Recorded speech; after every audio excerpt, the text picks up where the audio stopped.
মোহাম্মদ ওয়াজিদুল ইছলামে কমেণ্ট কৰি reading speed কেনেকৈ ইনক্ৰিজ কৰিব পাৰি তাৰ ওপৰত এটা ভিডিঅ' বনাব কৈছিলে।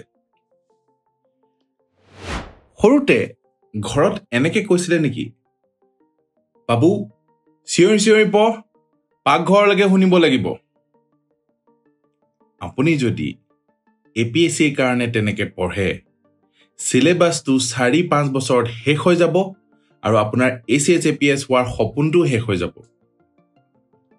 মই তেওঁলোকক দুখ নিদিওঁ, সেই সময়ত মডাৰ্ণ চাইণ্টিফিক ৰিডিং টেকনিক্সবোৰ তেওঁলোকে গম পোৱা নাছিলে, ইউটিউব নাছিলে, ইনষ্টাগ্ৰাম নাছিলে, যি জানিছিলে সেইটোৱে শিকাইছিলে। মই 3টা মেজৰ টেকনিক শ্বেয়াৰ কৰিম যাৰ দ্বাৰা আপুনি আপোনাৰ ৰিডিং স্পীড আজিৰে পৰাই ইনক্ৰিজ কৰিব পাৰিব। যিকোনো বস্তু ইম্প্ৰুভ কৰিব হ'লে প্ৰথমতে আপুনি গম পাব লাগিব প্ৰব্লেমটো কি। বহুতে আকৌ প্ৰব্লেম আছে বুলিয়েই নাভাবে, সেইটো চবতকৈ ডাঙৰ প্ৰব্লেম। এইটো হ'লে ইম্প্ৰুভমেণ্ট কেতিয়াও নহয়।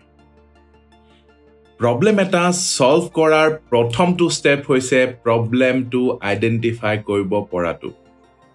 প্ৰব্লেম আইডেণ্টিফাই কৰিলেই 50% কাম হৈয়ে যায়। যিসকলে আকৌ প্ৰব্লেম আইডেণ্টিফাই কৰি লৈছে, তেওঁলোকৰ আকৌ ভিতৰত এনেকুৱা মানুহ আছে যি ভাবে যে এতিয়া বহুত দেৰি হৈ গ'ল, এতিয়া একো কৰিব নোৱাৰি, মোৰ স্পীডটো আৰু ইনক্ৰিজ নহয়, মই বুঢ়া হৈ গ'লো। তেনেকুৱা একো নহয়, চব প্ৰব্লেমৰে সলিউশ্যন আছে। এনেকুৱা কোনো প্ৰব্লেম নাই যাৰ সলিউশ্যন নাই। APSC ক্লিয়াৰ নোহোৱাটো এটা প্ৰব্লেম হয়। এই প্ৰব্লেমটোৰ সলিউশ্যন আকৌ তেনেই সহজ। কম্পিটিশ্যন কেয়াৰ ইউটিউব চেনেলটো ছাবস্ক্ৰাইব কৰি এই যে ঘণ্টিটো বজাই দিব, সলিউশ্যনছবোৰ আহি থাকিব।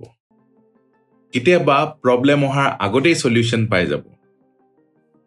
এই স্পীড পঢ়িব নোৱাৰা প্ৰব্লেমটোৰ ভিতৰত থকা 3টা প্ৰব্লেমৰ কথা কওঁ। নম্বৰ 1 হৈছে ছাব ভোকেলাইজেশ্যন, নম্বৰ 2 হৈছে ৰিগ্ৰেশ্যন, আৰু নম্বৰ 3 হৈছে এটা এটাকে পঢ়া, মানে ৰিডিং ৱৰ্ড বাই ৱৰ্ড। এতিয়া ছাব ভোকেলাইজেশ্যন কি হয়? ছাব ভোকেলাইজেশ্যন হৈছে মনৰ ভিতৰত পঢ়া। আপুনি মুখেৰে মাতি নপঢ়িলেও মনৰ মাজত যে মাতি মাতি পঢ়ে, সেইটোৱেই ছাব ভোকেলাইজেশ্যন হয়। ইয়াৰো এটা নাম আছে। আৰু ছাব ভোকেলাইজেশ্যনে আপোনাৰ পঢ়াৰ স্পীড শ্ল' কৰি দিয়ে। এইটো বন্ধ কৰক আৰু আজিৰে পৰাই চাই চাই পঢ়ক। ছাব ভোকেলাইজেশ্যন নকৰাকৈ শব্দবোৰ চাওক আৰু বুজক। শুনিব নিবিচাৰিব। কেইদিনমান প্ৰেক্টিছ কৰক, ইজি হৈ যাব আপোনাৰ। ছেকেণ্ডটো হৈছে ৰিগ্ৰেশ্যন। আপুনি 2টা লাইন পঢ়াৰ পিছত এনেকুৱা ভাৱ হয় নেকি যে আগৰ লাইনটো কি আছিলে, আকৌ ঘূৰি গৈ প্ৰথমৰ পৰা পঢ়া যায় নেকি? তেনে কৰিলে আপুনি 20% এক্সট্ৰা পঢ়ি দিয়ে। যেনেকৈ টুথপেষ্টত 20% এক্সট্ৰা দি দিয়ে। এতিয়া ইংৰাজী চিনেমাখন আপুনি হলত চাব গৈছে, ছাবটাইটেলছ পঢ়ি আছে, মাজতে আপোনাৰ থাকি গ'ল, আপুনি এতিয়া কাহিনীটো বুজি পোৱা নাই।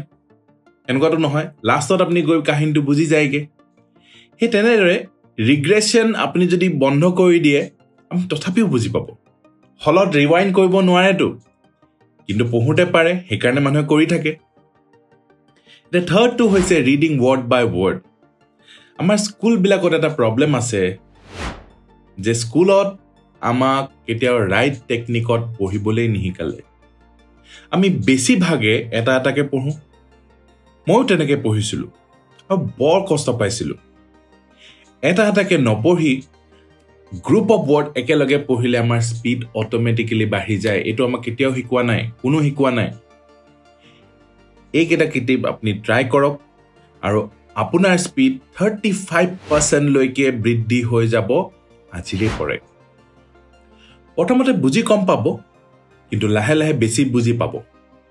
এবাৰ লাহে লাহে পঢ়িলে বেছি মনত ৰয় নে 3বাৰ স্পীডত পঢ়িলে বেছি মনত ৰ'ব? আপুনি কমেণ্ট কৰি মোক জনাওক। আপোনালোকে কমেণ্ট কৰি এইটো কওক যে নেক্সট টপিক কিহৰ ওপৰত বনাম। এই ভিডিঅ'টো কেনেকুৱা পালে আপোনালোকে মোক নজনোৱাকৈ নাথাকিব ভাল লাগিলে লাইক এটা কৰি থৈ যাব আৰু ভাল পোৱা মানুহবোৰলৈ আপুনি শ্বেয়াৰ কৰিব আজিলৈ আহোঁ জয় আই অসম